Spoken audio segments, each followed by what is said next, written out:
Hello everyone, नमस्ते, Radhe Radhe. Welcome back to my channel. दोस्तों कैसे हो आप सभी? आई होप आप सभी रोज की तरह बहुत अच्छे होंगे। दोस्तों आज की इस वीडियो में मैं कुछ यूनिक से कुछ नए टिप्स एंड ट्रिक्स शेयर करने वाली हूँ जो आप सभी के बहुत काम आने वाले हैं। अगर आप भी इन टिप्स एंड ट्रिक को फॉलो करेंगे तो आपके घर के मुश्किल भरे काम हो जाएंगे आसान, साथ में आपका ढेर सारा समय और पैसों की भी बचत होगी। तो बने रहिए वीडियो में एंड तक।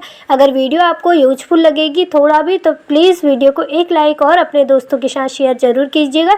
तो चलिए फ्रेंड्स, बिना देरी किए हुए देख लेते हैं आज की फर्स्ट टिप। तो दोस्तों जब भी हम घर से बाहर कहीं जाते हैं, यानी कि परिवार के सारे फैमिली मेम्बर बाहर जाते हैं, कुछ दिनों के लिए बाहर जाते हैं या फिर 2-4 दिनों के लिए भी बाहर जाते हैं, तो हम लोग अपने घर को लॉक करके जाते हैं और मेन गेट में भी हम लॉक लगा के ही जाते हैं। लेकिन आजकल मानसून का टाइम है, इस टाइम पे बहुत ज़्यादा बारिश होते रहती है, जिस वजह से जो हमारा लॉक होता है ना वो भीग जाता है और पानी और हवा के संपर्क में आने से इसमें जंग लग जाता है और वापस आने पर ये लॉक खुलता ही नहीं है क्योंकि ये जाम हो जाता है। तो उसके लिए एक बहुत अच्छी सी ट्रिक बताने वाली हूँ। तो आप क्या कीजिए, लॉक लगाने के बाद इस तरीके की एक पॉलीथीन ले लीजिए और पॉलीथीन को ताले में इस तरीके से बांध दीजिए। देखिए इस तरीके से ताले को पॉलीथीन पहना देना है। अब दोस्तों इस तरीके से ताले में अगर हम पॉलीथीन पहना देंगे तो हमारा जो ताला है ना बिल्कुल भी भीगेगा नहीं और इसमें बिल्कुल भी कोई भी जंग भी नहीं लगेगा। तो दोस्तों वापस आने के बाद आपका जो ताला है ना ईजिली खुल जाएगा, ताला भी ख़राब नहीं होगा और हमारा ये काम भी आसान हो जाएगा। तो दोस्तों आई होप आपको यह आइडिया पसंद आया होगा। चलिए फ्रेंड्स, नेक्स्ट यूजफुल सा टिप और देख लेते हैं। दोस्तों राजमा हो, छोले हो या फिर काले चने हो, इनको ना हमें पहली रात में ही इनको भिगाना होता है क्योंकि इनको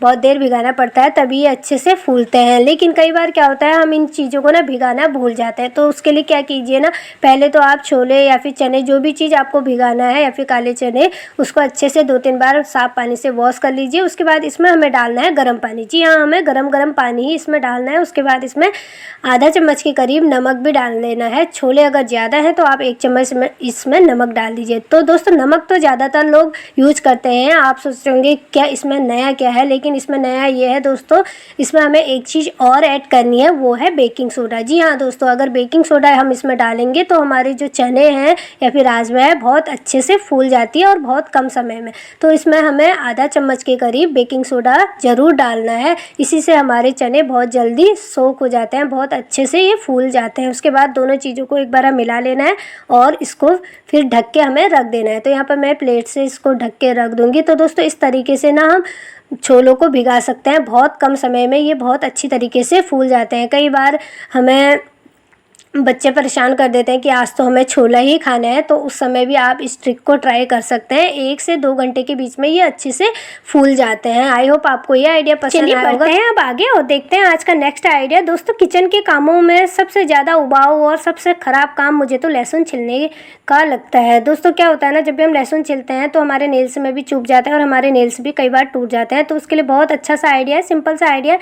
आप उठा लीजिए चाकू से लहसुन के आगे हार्ड पार्ट होता है ना, इसको इस तरीके से कट कर लीजिए और इस तरीके से इसके छिलके को निकाल लीजिए। बहुत आसानी से छिलका निकल जाता है और हमारे नेल्स में चुभता भी नहीं है। तो दोस्तों इसी के साथ ही एक और लहसुन से रिलेटेड ट्रिक शेयर करने वाली हूँ। तो दोस्तों कई बार क्या होता है ना, हमें कोई रेसिपी बनानी होती है या फिर बच्चों का टिफ़िन बनाना होता है, थोड़ा सा ही कुछ बनाना होता है जिसमें हमें थोड़े से लहसुन की पेस्ट की भी ज़रूरत पड़ती है। कुछ रेसिपी हमें थोड़ी बनानी होती है, उसमें थोड़ा सा लहसुन की पेस्ट की ज़रूरत पड़ती है। तो उस समय ना आप इस तरीके से लहसुन का पेस्ट को बना सकते हैं। तो आपको करना क्या है, छन्नी ले लेनी है। देखिए आप चाय की छन्नी का भी यहाँ पे इस्तेमाल कर सकते हैं और इस तरीके से लहसुन को छीलने के बाद लहसुन की कलियों को इस तरीके से इसमें घिसना है। देखिए इस तरीके से घिसेंगे तो लहसुन का पेस्ट बहुत ईजिली बन जाता है। इस तरीके से हमारे काम आसान हो जाते हैं। तो दोस्तों नहीं तो ना हमें मिक्सी लगानी पड़ती है और मिक्सी में कोई चीज़ पीसनी होती है तो हमें कुछ ज़्यादा पीसनी पड़ती है, लेकिन हमें लहसुन के पेस्ट की थोड़ी सी की ही ज़रूरत पड़ती है, नहीं तो फिर ये जो है ना फ्रेंड्स बाकी वेस्ट हो जाता है। और इस तरीके से देखिए हमारी मिक्सी भी नहीं लगी, हमें मिक्सी को वॉश करने की भी ज़रूरत नहीं पड़ी और हमारा काम भी हो गया। तो दोस्तों इस तरीके से हम अपने मुश्किल कामों को आसान बना सकते हैं। ये देखिए दोस्तों कितने अच्छी तरीके से ये लहसुन का पेस्ट बन के रेडी हो गया है। तो दोस्तों कई बार होता है ना, बहुत कम हमें पेस्ट की ज़रूरत होती है, तो उस समय आप इस ट्रिक को ट्राई कर सकते हैं। बहुत अच्छे से लहसुन का पेस्ट बन के रेडी हो जाता है। देखिए कितने अच्छे से ये पेस्ट बन के रेडी हो गया है बहुत ही कम समय में।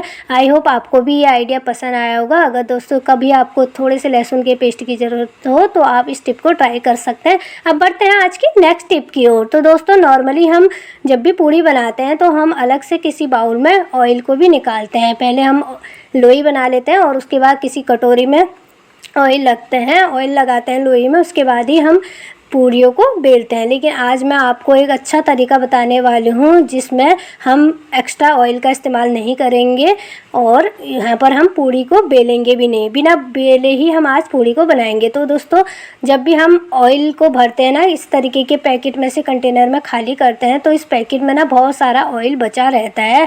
नॉर्मली ज़्यादातर लोग ना इसका इस्तेमाल नहीं करते हैं, हम लोग इसको खाली करते हैं और उसके बाद इसको फेंक देते हैं। लेकिन दोस्तों इसको कट कर लीजिए पहले, क्योंकि इसमें बहुत सारा ऑयल अभी भी लगा रहता है।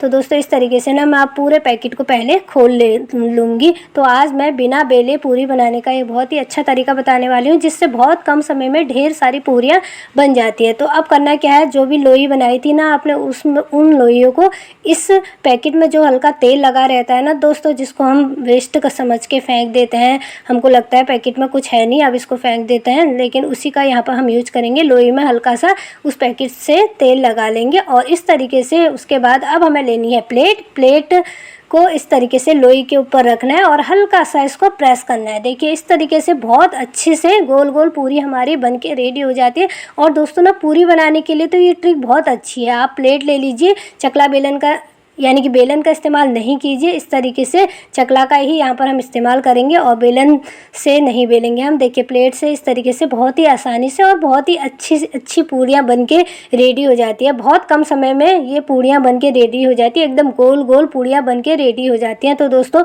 मैं तो ये कहूँगी आपको अगर बेलना आता भी है, पूड़ी बेलना आता भी है, रोटी पूड़ी बनाना आता तो सभी को है, लेकिन अगर पूड़ी बनानी है तो आप इस ट्रिक से ही पूड़ी को बनाएंगे तो ज़्यादा आसान रहेगा, कम समय में ज़्यादा पूड़ियाँ बन के रेडी हो जाएंगी। और दोस्तों अलग से हमें किसी बर्तन में ऑयल को निकालने की भी यहाँ पर ज़रूरत नहीं पड़ी। तो दोस्तों जो लोग बिगिनर होते हैं या फिर कुछ स्टूडेंट होते हैं ना 12th के बाद बाहर चले जाते हैं कोचिंग करने के लिए, पढ़ाई करने के लिए, तो उनके लिए भी ये ट्रिक बहुत अच्छी है। इस तरीके से हम बहुत ही कम समय में ढेर सारी पूड़ियाँ बना सकते हैं। बहुत अच्छी ट्रिक है। आई होप आपको भी ये आइडिया पसंद आया होगा। जो लोग नए हैं जिनको खाना बनाना नहीं आता है, अभी सीख रहे हैं, तो वो लोग इस ट्रिक को ट्राई कर सकते हैं, उनके लिए तो ये बहुत ही यूजफुल है। तो मुझे तो ये ट्रिक पर्सनली भी बहुत पसंद आती है पूड़ी बनाने के लिए। रोटी तो हम बेल के बना सकते हैं, लेकिन पूड़ी के लिए ना ये ट्रिक अच्छी है और बहुत जल्दी पूड़ी बन जाती है और हमारा काफ़ी समय भी बच जाता है। तो दोस्तों इस तरीके से हम अपने घर के कामों को आसान बना सकते हैं छोटी छोटी ट्रिक की हेल्प लेके। तो दोस्तों एक प्लेट से हम ढेर सारी पूड़ियों को बना सकते हैं। देखिए मैंने सारी पूड़ियों को आज प्लेट से ही बनाया, यानी कि बेलन का इस्तेमाल नहीं किया है। अब देखते हैं आज का नेक्स्ट आइडिया। तो दोस्तों अगर आप भी इस तरीके के शैम्पू के पाउच का इस्तेमाल करते हैं तो आपके लिए ये ट्रिक बहुत यूजफुल है। हम लोग ना नॉर्मली इसको इधर उधर रख देते हैं, कहीं डोर वगैरह में रख देते हैं, और जब हमें ज़रूरत होती है तो उस समय हमें ये मिलते नहीं है और इनको खोजने में फिर हमारा कुछ समय भी वेस्ट हो जाता है। तो उसके लिए बहुत अच्छी सी ट्रिक है। आप ले लीजिए कोई भी पुरानी चूड़ी यहाँ पर आप मेटल की ही ले लीजिए और चूड़ी में शैम्पू के पाउच की लड़ी को देखिए इस तरीके से फंसा लीजिए और उसके बाद इसको आप अपने वॉशरूम में किसी छोटी कील में या फिर हैंगर में हैंग कर दीजिए। देखिए इस तरीके से हम अपने कामों को आसान बना सकते हैं और दोस्तों जब हमको ज़रूरत होगी ना उस समय हमें उनको खोजने की ज़रूरत नहीं पड़ेगी। और आपके घर में अगर बच्चे हैं तो उन्हें भी बार बार आपको शैम्पू का पाउच खोज के ढूंढ के देने की ज़रूरत नहीं पड़ेगी। आसानी से वो यहाँ से शैम्पू के पाउच को निकाल लेंगे और अपना हेयर वॉश कर लेंगे। तो दोस्तों बहुत अच्छी ट्रिक है, इस तरीके से हम अपना ढेर सारा समय भी बचा सकते हैं। सो फ्रेंड्स ये थी आज की कुछ यूजफुल सी टिप्स एंड ट्रिक। अगर आपको ये टिप्स ज़रा भी अच्छी लगी, इनमें से कोई भी टिप्स अच्छी लगी तो प्लीज़ वीडियो को एक लाइक और अपने दोस्तों और बाकी फैमिली मेम्बर के साथ भी शेयर ज़रूर कीजिएगा। ओके बाय, मिलते हैं नेक्स्ट वीडियो।